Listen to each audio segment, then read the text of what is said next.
प्यारे साथियों, स्वागत है आप सभी का मेरे प्यारा यूट्यूब चैनल पे। आशा नहीं पूरा भरोसा करता हूँ कि आप सभी स्वस्थ होंगे, मस्त होंगे। तो आइए आज की इस वीडियो के माध्यम से हम लोग जानेंगे कि द्विगु और द्वंद्व समास क्या होता है, इसको हम लोग कैसे पहचानेंगे।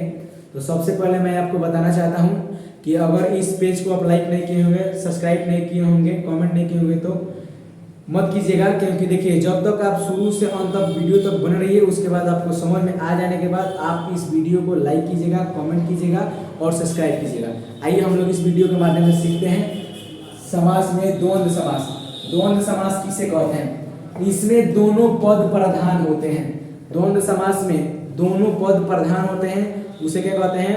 द्वंद्व समास कहते हैं। जैसे पहला ट्रिक देखिए, एक शब्द दूसरे शब्द के विपरीत होंगे। एक शब्द दूसरे शब्द के विपरीत होंगे।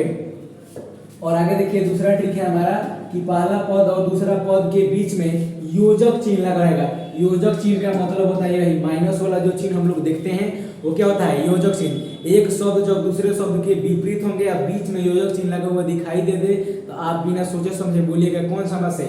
द्वंद्व समास है। जैसे देखिए एक और आपका तीसरा ट्रिक है, 3 नंबर, कभी कभी योजक चिन्ह का लोप भी हो जाता है। यानी कहने का मतलब है कि कभी कभी आपका योजक चिन्ह को गायब कर देगा और दोनों पद को जोड़ करके दे देगा, पूछेगा कौन समास है। तो उसमें हमको घबराना नहीं है और इसमें घबराना नहीं है, और इसमें ये देखना है कि लोप हुआ है या नहीं हुआ है। जैसे में देखिएगा हम बोले हैं कि एक शब्द जब दूसरे शब्द के विपरीत होंगे और बीच में योजक चिन्ह लगा रहे तो वो क्या कहलाता है? द्वंद्व समास। जैसे देखिए आपका कभी यहाँ पे जैसे देखिए माता पिता, बीच में आपका योजक चिन्ह लगा हुआ है, एक शब्द दूसरे शब्द के विपरीत है। जैसे भाई बहन, राजा रानी, सीताराम, भात दाल, लोटा डोरी, पाप पुण्य, जन्म मरण, शीतोषण। देखिए शीतोषण बात आ गया। अभी हम आपसे बोले थे कि शीतोषण जो है, यानी कहने का मतलब कि बीच में योजक चिन्ह गायब कर देगा और आपको दे देगा, पूछेगा कौन समास है। तो देखिए आपका ये अगर आप इसको खंड करते हैं तो आ जाएगा शीत और उष्ण। शीत और उष्ण, तो ये आपका क्या कहलाएगा? शीतोषण। यानी इसका बीच में योजक चिन्ह लगा हुआ है, ये कौन समास होगा? द्वंद्व समास होगा।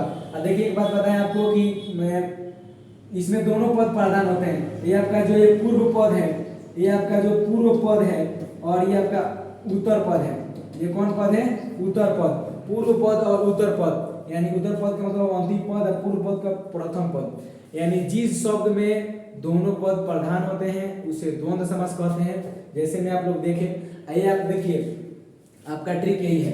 ट्रिक आपका यही है, देखिए ये दोनों बराबर नहीं है, बीच में योजक चिन्ह लगा हुआ है। जब बीच में योजक चिन्ह लगा रहा है और एक शब्द दूसरे शब्द के विपरीत होंगे, वो क्या कहलाता है? द्वंद्व समास कहलाता है।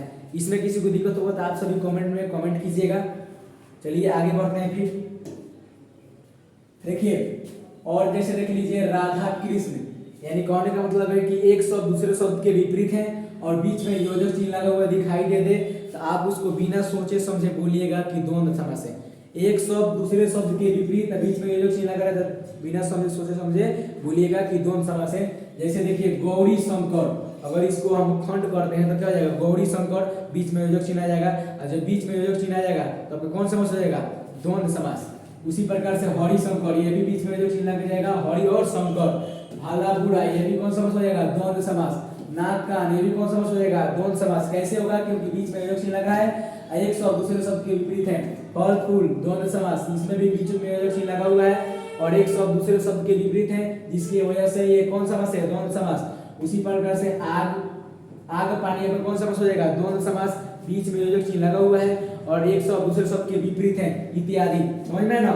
इसमें यहाँ तक आपका द्वंद्व समास था। अब आगे चलिए हम लोग बढ़ते हैं द्विगु समास।